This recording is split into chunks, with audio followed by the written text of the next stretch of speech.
혹시 타이레놀을 감기 걸렸을 때 무심코 2알씩 챙겨 드셨나요?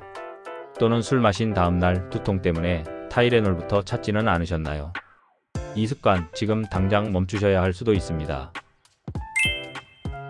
타이레놀은 우리가 집에 항상 구비해두는 대표적인 해열진 통제이지만 잘못 복용하면 우리의 건강에 심각한 타격을 줄 수 있는 약이기도 합니다.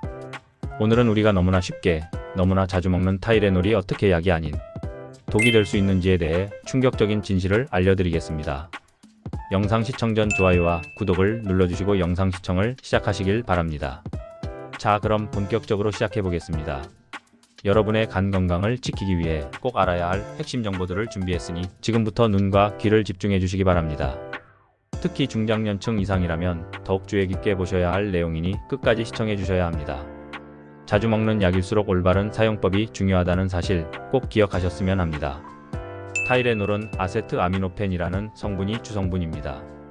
이 성분은 해열, 진통 효과가 뛰어나기 때문에 감기, 두통, 생리통, 관절통 등 다양한 상황에서 자주 쓰입니다. 몸살 기운이 있을 때도 많은 분들이 가장 먼저 찾는 약이기도 합니다.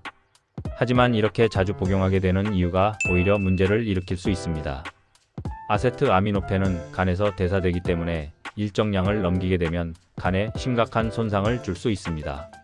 특히 하루 최대 복용량인 4000mg을 넘기게 되면 간독성 위험이 급격히 증가하게 됩니다. 초기에는 피로감, 식욕부진, 메스꺼움 정도로 나타날 수 있지만 심하면 간 기능 이상으로 이어져 생명까지 위협할 수 있다는 점 잊으시면 안 됩니다. 특히 간질환이 있거나 간 기능이 약화된 상태에서는 타이레놀 복용 시 훨씬 더 큰 위험이 따릅니다. 지방간, 간염, 간경변 등의 병력이 있는 분들은 더욱 조심해야 합니다. 이미 간이 제 기능을 하지 못하는 상황에서 타이레놀을 무심코 복용한다면 아주 짧은 시간 안에 치명적인 간 손상으로 이어질 수 있습니다. 따라서 간 수치가 높은 분들, 정기적으로 건강검진에서 간에 이상 소견이 있었던 분들은 복용 전 반드시 전문가의 판단을 구하셔야 합니다. 사실 많은 분들이 자신도 모르게 과다 복용을 하고 있다는 사실 알고 계셨나요?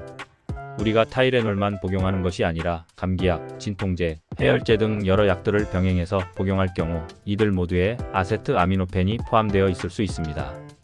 그러다 보니 아무리 소량씩 복용한다고 해도 하루 복용량을 초과하게 되는 경우가 많습니다.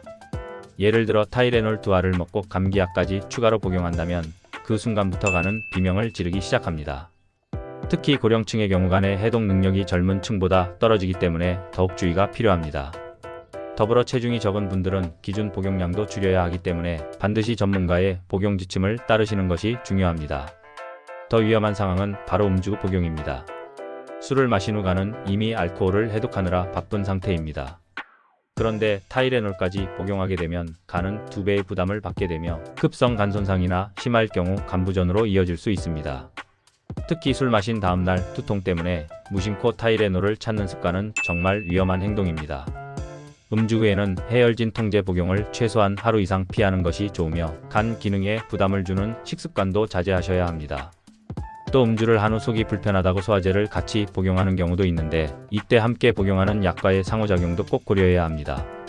또한 타이레놀은 공복에 먹는 것도 피해야 합니다. 위장에는 상대적으로 부담이 적은 약이지만 공복 상태에서 약을 복용하면 체내 흡수 속도가 매우 빨라져 간으로 빠르게 작용하게 되며 이로 인해 간세포 손상이 더 빨리 일어날 수 있습니다. 약은 항상 식후 30분에서 1시간 후에 충분한 물과 함께 복용하는 것이 가장 안전합니다. 특히 위장 장애가 있는 분들은 꼭 식사 후에 복용하셔야 부작용을 줄일 수 있습니다. 그리고 커피, 녹차, 홍삼, 건강기능식품 등과도 간접적인 상호작용이 있을 수 있기 때문에 약을 복용할 땐 가급적 물과 함께 복용하시는 것이 가장 좋습니다. 그렇다면 타이레놀을 안전하게 먹는 방법은 무엇일까요? 먼저 1회 복용량은 500mg에서 1000mg 사이로 제한하고 하루 최대 4000mg을 절대 초과하지 않도록 하셔야 합니다. 두 번째는 다른 약과 중복되지 않도록 반드시 복용 중인 약의 성분표를 확인하는 습관을 들이셔야 합니다. 세 번째로 음주 전후에는 타이레놀 복용을 절대 삼가야 합니다.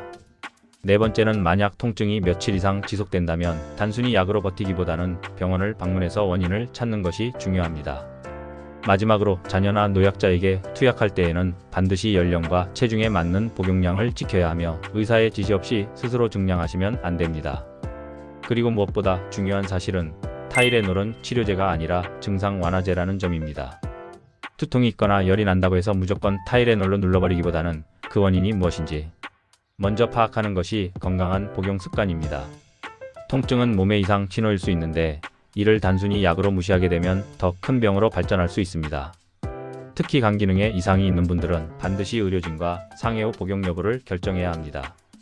그리고 증상이 심할 경우엔 단순히 진통제를 먹는 것보다 CT, 혈액 검사 등 정밀 검사를 통해 정확한 진단을 받아보는 것이 현명한 선택입니다. 우리 몸은 한번 손상되면 회복하기 어려운 장기들이 많습니다. 간이 대표적인 예입니다. 간은 침묵의 장기라고 불릴 만큼 이상이 있어도 초기에 뚜렷한 증상이 없기 때문에 조심 또 조심해야 합니다. 약도 알고 먹어야 진짜 약이 되는 법입니다. 아무리 좋은 약이라도 잘못된 복용법으로 인해 독이 될 수 있다는 점 오늘 꼭 기억해 주셔야 합니다. 아울러 타이레놀만이 아닌 다른 진통제들도 동일한 기준으로 신중히 사용해야 한다는 점도 꼭 명심하셔야 합니다. 오늘 영상이 도움이 되셨다면 좋아요와 구독해 주시고 주변 많은 분들에게 이 영상을 공유해 주시기 바랍니다.